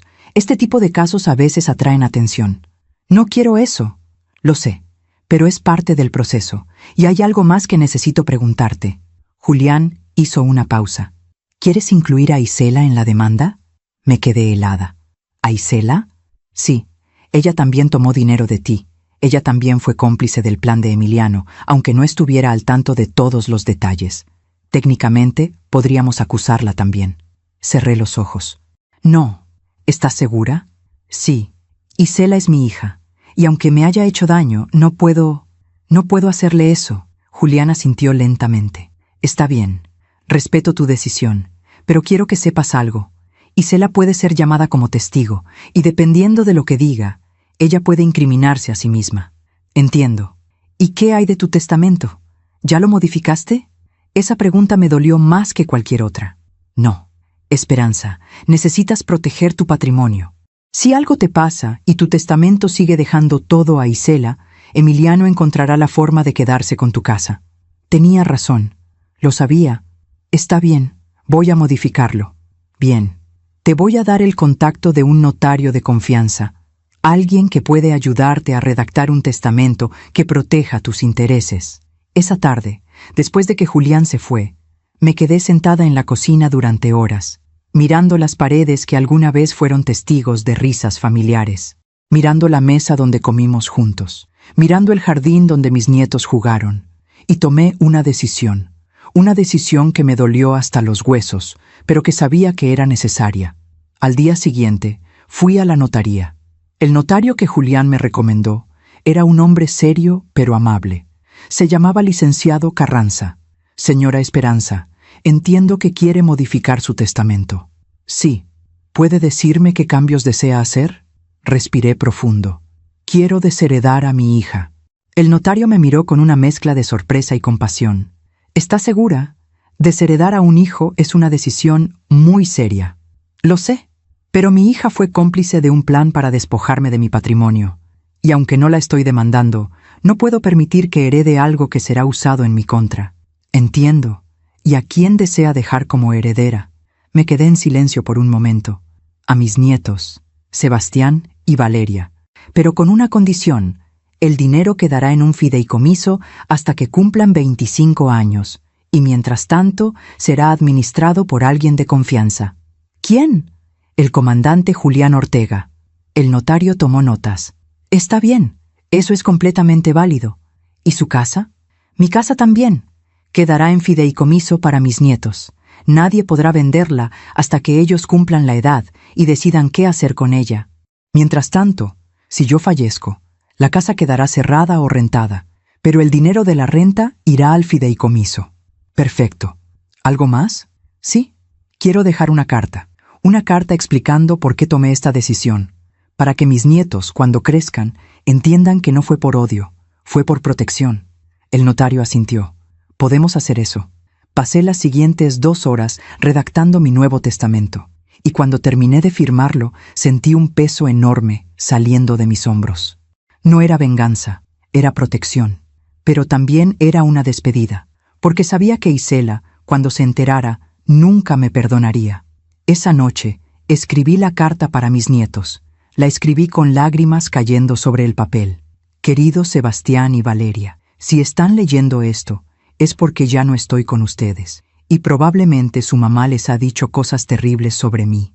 Probablemente les ha dicho que yo los abandoné, que yo elegí mi dinero sobre mi familia, pero quiero que sepan la verdad.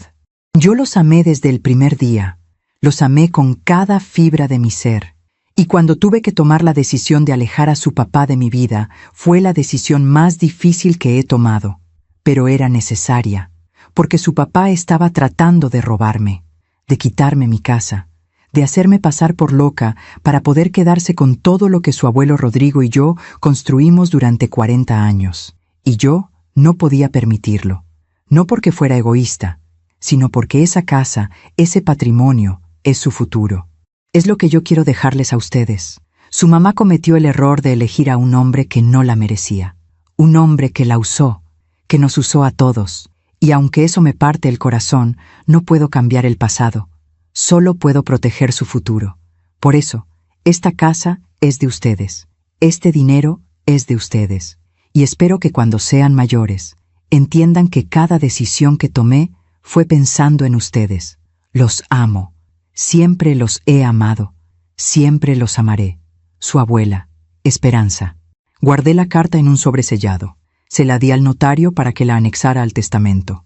Y cuando salí de esa oficina, sentí algo extraño. No era felicidad, no era tristeza, era paz.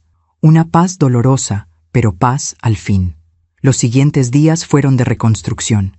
Empecé a limpiar la casa, a deshacerme de todo lo que Emiliano había traído, de todos los muebles feos que había puesto en mi sala, de todas las cosas que no eran mías. Poco a poco, mi casa volvió a ser mi casa. Volví a poner mis plantas en el jardín. Compré nuevas bugambilias y las planté en el mismo lugar donde Emiliano había arrancado las otras. Volví a cocinar para mí, comidas sencillas, sopas, guisados, arroz con leche. Volví a salir al parque, a caminar, a saludar a mis vecinas. La señora Remedios, mi vecina de al lado, me detuvo un día. Esperanza, me enteré de lo que pasó. Cuánto lo siento. Gracias, doña Remedios. ¿Estás bien? Sí, estoy bien. Si necesitas algo, aquí estoy. Y me abrazó. Ese abrazo me recordó que no estaba completamente sola, que todavía había gente buena en el mundo. Un mes después del desalojo, recibí una llamada inesperada. Era Isela. Mi corazón se aceleró cuando vi su nombre en la pantalla. ¿Hola? Mamá. Su voz sonaba fría, distante. Isela, ¿cómo estás? ¿Cómo están los niños? Los niños están bien, no gracias a ti. Sentí una punzada en el pecho. Isela, yo... No quiero escuchar tus excusas, mamá. Solo te llamo para avisarte algo. Emiliano y yo nos vamos a ir de la ciudad. Nos vamos a Guadalajara. Él consiguió trabajo allá. ¿A Guadalajara? Pero... No vamos a volver. Y no quiero que intentes contactarnos. Los niños no necesitan en su vida a una abuela que destrozó a su familia. Isela, yo no destruí nada, yo solo me protegí.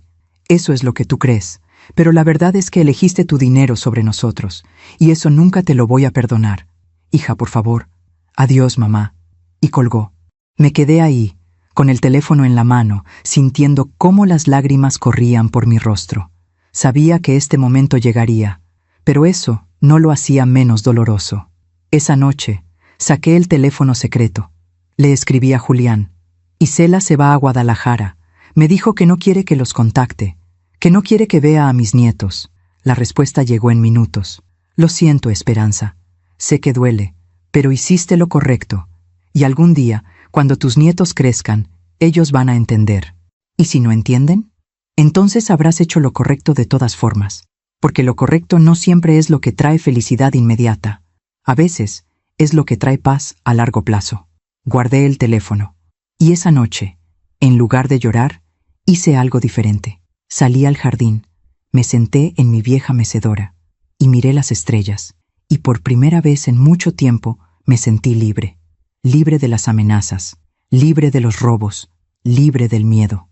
Y aunque mi corazón estaba roto, sabía que había tomado la decisión correcta, porque a veces, protegerse a uno mismo no es egoísmo, es supervivencia. Y a veces, amar a alguien significa dejarlos ir, incluso cuando duele, incluso cuando parece imposible, incluso cuando el precio es la soledad. Me quedé ahí, en el jardín, bajo las estrellas, sintiendo la brisa fresca de la noche, y susurré al viento: algún día entenderán, algún día. Y aunque no sabía si ese día llegaría, me aferré a esa esperanza, porque la esperanza era lo único que me quedaba. Y era suficiente. Pasaron 6 meses, 6 meses en los que mi vida se convirtió en una rutina tranquila, pero solitaria. Me levantaba temprano, regaba mis plantas, preparaba mi café, salía a caminar al parque. Julián seguía visitándome una vez por semana. Se había convertido en algo más que mi abogado o mi protector. Se había convertido en mi amigo. ¿Cómo te sientes, Esperanza? Mejor, cada día un poco mejor. Y era verdad. Poco a poco, el dolor se fue convirtiendo en aceptación. La rabia se fue convirtiendo en paz. Aprendí a vivir sola sin sentirme sola. Retomé mis clases de tejido en el centro comunitario. Hice nuevas amigas. La señora Remedios y yo nos volvimos muy cercanas. Tomábamos café juntas los martes. Íbamos a misa los domingos. Mi pensión seguía llegando puntualmente cada mes. Y ahora, todo ese dinero era solo mío. Podía gastarlo como yo quisiera, sin presiones, sin amenazas. Por primera vez en años me compré ropa nueva, me corté el cabello, me hice un tratamiento facial. Empecé a parecerme otra vez a la mujer que solía ser antes de que Emiliano e Isela entraran a mi vida. El juicio contra Emiliano avanzaba lentamente. Julián me mantenía informada de cada paso. Emiliano contrató un abogado. Sigue insistiendo en que todo fue un malentendido, pero las pruebas hablan por sí solas. Es solo cuestión de tiempo. ¿Cuánto tiempo? Unos meses más, tal vez un año. Estos procesos son lentos. Está bien, puedo esperar. Y podía, porque ya no vivía con miedo, ya no vivía esperando que alguien me robara o me amenazara. Vivía en paz. Fue en el 8º mes cuando recibí la primera noticia. Julián llegó a mi casa con una expresión seria. Esperanza, tengo que contarte algo. ¿Qué pasó? Isela y Emiliano. Las cosas no les están yendo bien en Guadalajara. Me senté en el sillón. ¿Qué quieres decir? Julián sacó su teléfono. Me mostró una publicación de redes sociales. Era de una conocida mutua de Isela, una prima lejana. La publicación decía: qué triste ver cómo algunas personas destruyen sus vidas por seguir a la persona equivocada. Isela siempre fue tan trabajadora y ahora mira en lo que se convirtió. No entiendo, dije. Hice algunas llamadas, explicó Julián. Emiliano nunca consiguió trabajo en Guadalajara. Mintió. Se fueron allá sin nada, sin ahorros, sin plan. ¿Y qué pasó? Están viviendo en un cuarto rentado en una zona muy humilde. Isela tuvo que conseguir trabajo limpiando casas. Emiliano sigue sin trabajar. Y al parecer, su relación está destruida.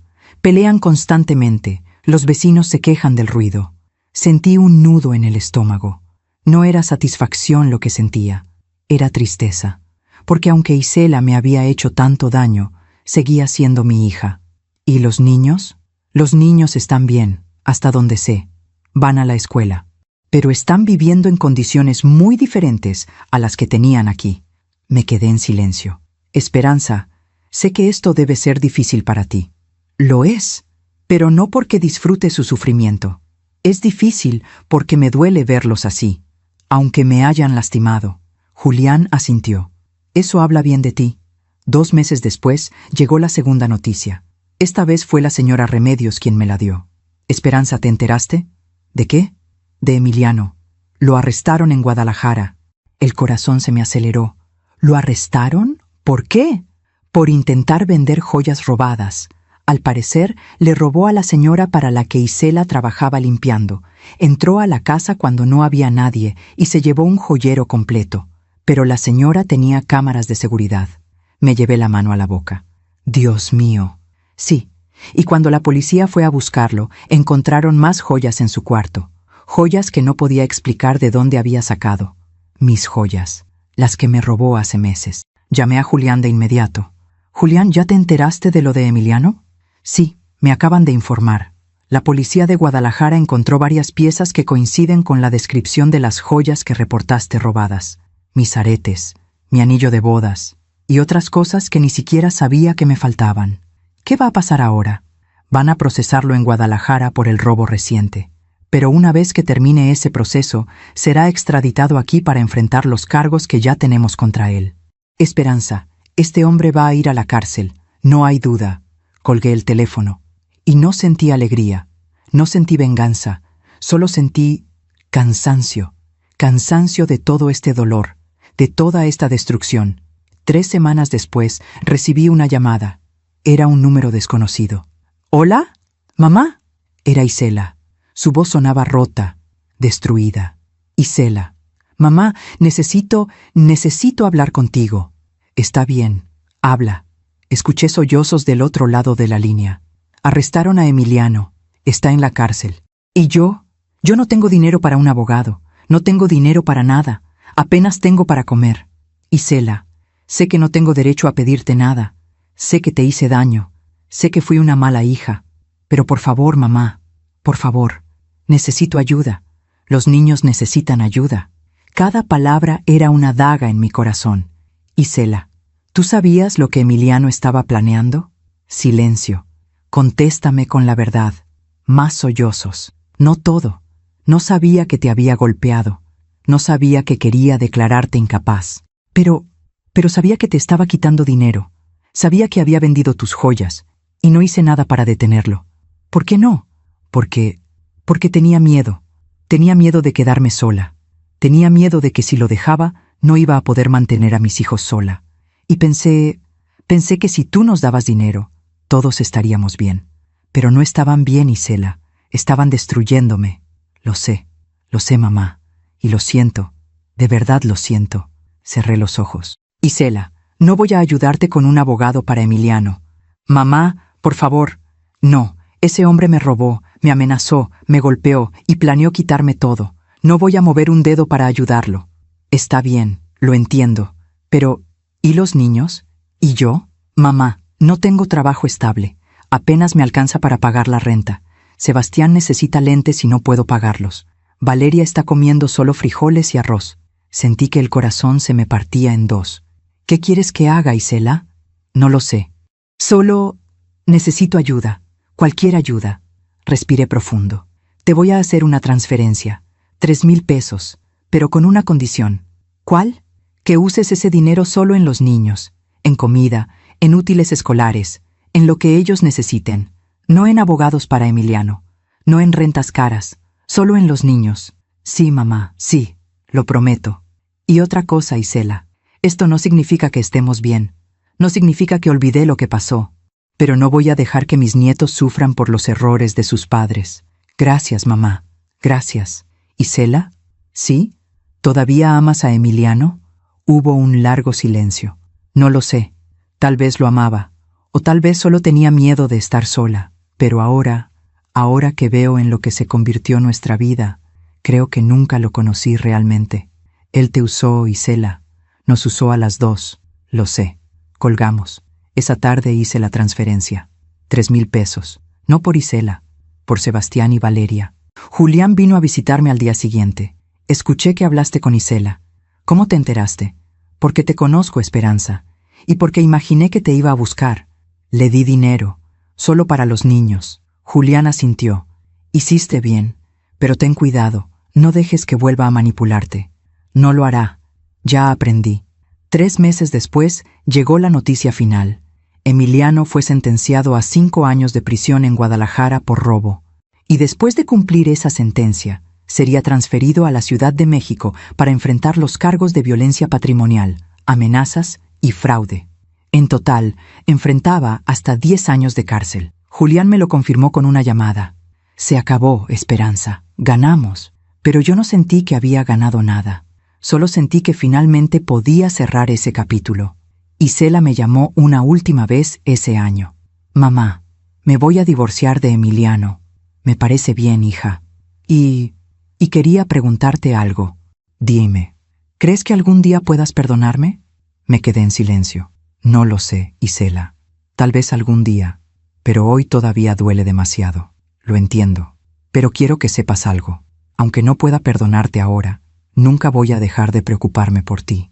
Y nunca voy a dejar de amar a mis nietos. Gracias, mamá. Cuídate, Isela. Y cuida a mis nietos. Lo haré. Y colgamos. Esa noche salí al jardín.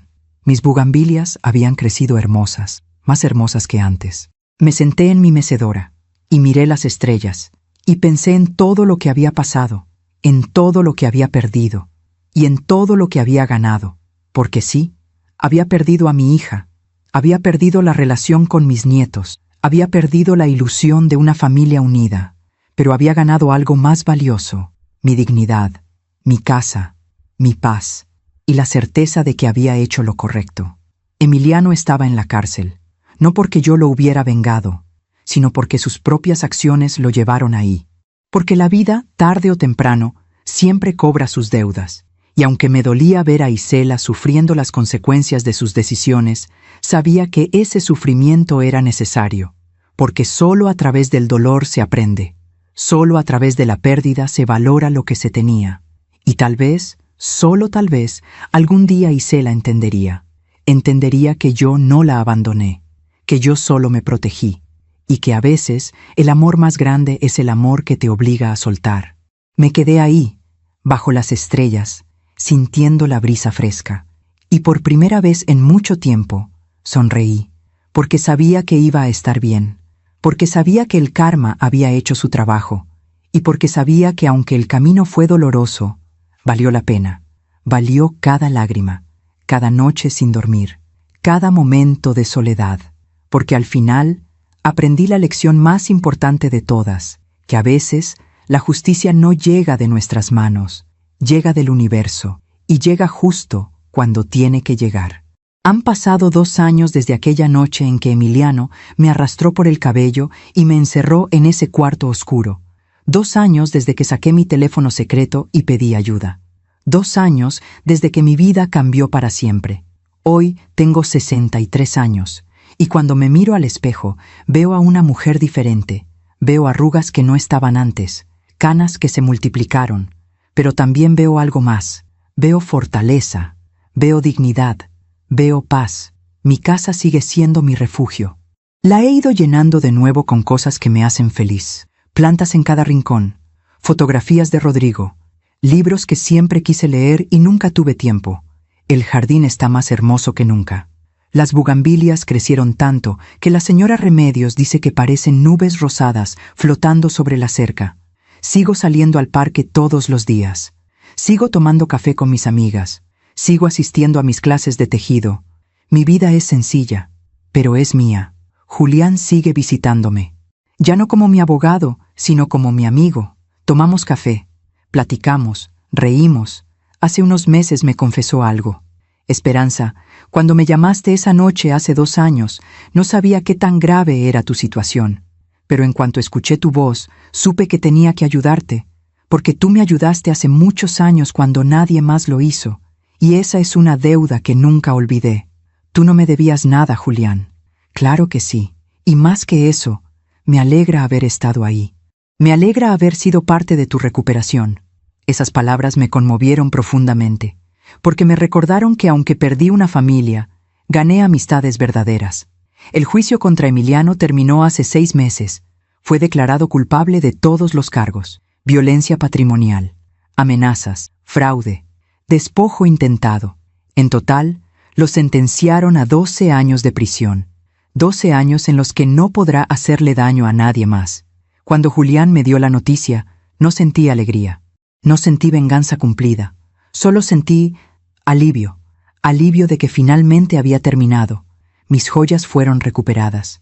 Mi anillo de bodas, mis aretes de oro, todo. Cuando me los devolvieron, lloré. No porque fueran valiosos, sino porque representaban memorias, momentos con Rodrigo, pedazos de una vida que pensé que había perdido para siempre. Ahora los guardo en una caja de seguridad en el banco. Ya no los uso, pero saber que están ahí, a salvo, me da tranquilidad. Isela y yo hablamos cada 2 o 3 meses. No es una relación cercana. Todavía hay demasiado dolor, demasiadas heridas que no han sanado, pero es algo. Ella sigue en Guadalajara. Consiguió un trabajo estable en una tienda departamental. Nada lujoso, pero suficiente para mantener a sus hijos. Se divorció de Emiliano hace 1 año. Dice que fue la mejor decisión de su vida. Mamá, tenías razón, me dijo en nuestra última llamada. Ese hombre me destruyó nuestra familia. Y lo peor es que yo lo permití. Lo importante es que ya saliste de ahí, hija. Sí, pero perdí tanto en el camino. Te perdí a ti.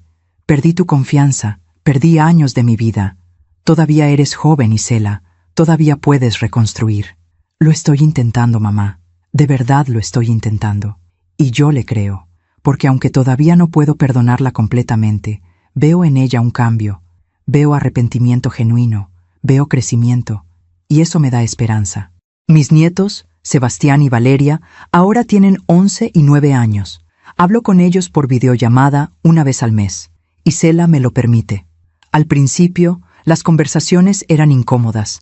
Los niños me veían con desconfianza, con la historia que Isela les había contado durante meses. Pero poco a poco, esa desconfianza se fue desvaneciendo.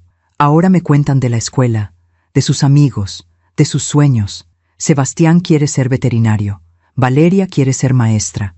Les digo que estoy orgullosa de ellos, que los amo, que siempre voy a estar aquí si me necesitan.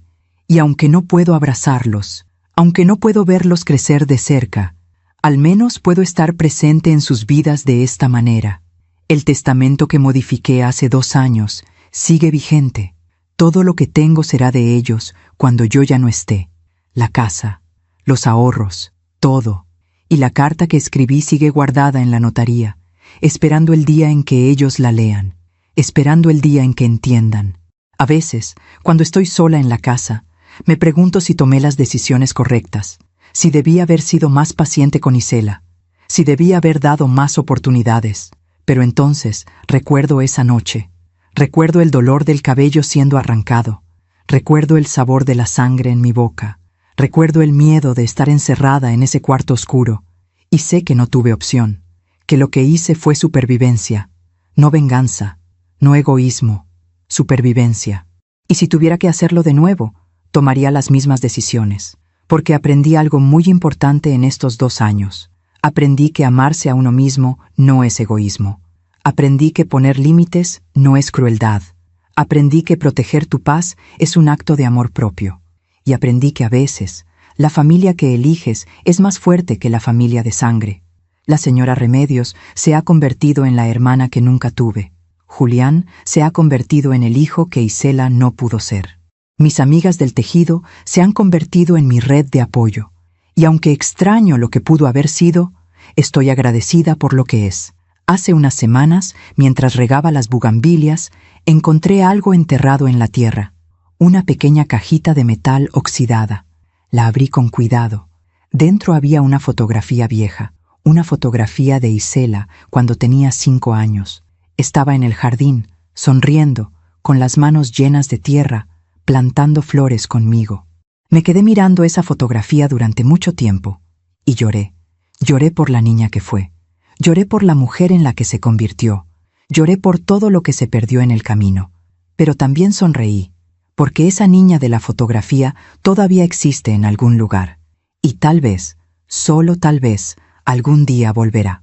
Guardé la fotografía en mi habitación, en un marco pequeño sobre mi buró, para recordarme que aunque las personas cambian, el amor no desaparece, solo se transforma. Anoche tuve un sueño. Soñé con Rodrigo. Estábamos en el jardín. Él estaba plantando bugambilias. Yo estaba preparando café de olla, y me dijo algo que me quedó grabado al despertar. Hiciste bien, amor. Estoy orgulloso de ti. No sé si fue realmente un sueño, o solo mi subconsciente dándome el permiso que necesitaba, pero me dio paz. Hoy, mientras escribo esta historia en mi mente, mientras la repaso para contarla, sé exactamente por qué necesito compartirla. No para buscar compasión, no para buscar venganza, sino para que otra mujer, en algún lugar, sepa que no está sola, que si está viviendo lo que yo viví, hay salida, que si está siendo abusada, manipulada, despojada, hay esperanza, que no tiene que aguantar, que no tiene que quedarse callada, que tiene derecho a protegerse, que tiene derecho a vivir en paz, y que el amor a la familia no significa permitir el abuso. Si mi historia puede ayudar a una sola mujer a abrir los ojos, a tomar su teléfono, a pedir ayuda, entonces todo lo que viví habrá valido la pena, porque el silencio protege al abusador, pero la verdad libera a la víctima. Y yo ya no soy una víctima, soy una sobreviviente. Tengo 63 años, vivo sola en mi casa. Mis bugambilias florecen cada primavera, y aunque mi vida no es perfecta, es mía, y eso es suficiente. Esta mañana, mientras tomaba mi café en el jardín, vi una mariposa posarse sobre las bugambilias. Era amarilla, brillante, hermosa, y pensé en algo que mi madre solía decirme cuando era niña. Las mariposas son las almas de nuestros seres queridos que vienen a visitarnos. No sé si creo en eso, pero me gusta pensarlo. Me gusta pensar que Rodrigo vino a verme. Me gusta pensar que está orgulloso. Me gusta pensar que todo estará bien. Y sabes algo, querida amiga, que me escuchas desde donde estés. Todo estará bien. Tal vez no hoy, tal vez no mañana, pero algún día, porque la vida siempre encuentra la forma de equilibrarse. El karma siempre cobra sus deudas, y la justicia, aunque tarde, siempre llega. Solo tienes que ser lo suficientemente fuerte para aguantar hasta que llegue. Solo tienes que ser lo suficientemente valiente para pedir ayuda. Y solo tienes que recordar una cosa, que tu vida te pertenece, y nadie, absolutamente nadie, tiene derecho a quitártela. Gracias por escucharme hasta el final. Si esta historia tocó tu corazón, suscríbete y activa la campanita para escuchar más historias de mujeres que transformaron su dolor en sabiduría. Cada día, una mujer, una lección de vida. Comparte esta historia con alguien que amas. A veces, una historia así puede cambiar todo un día. Que Dios te bendiga y hasta la próxima.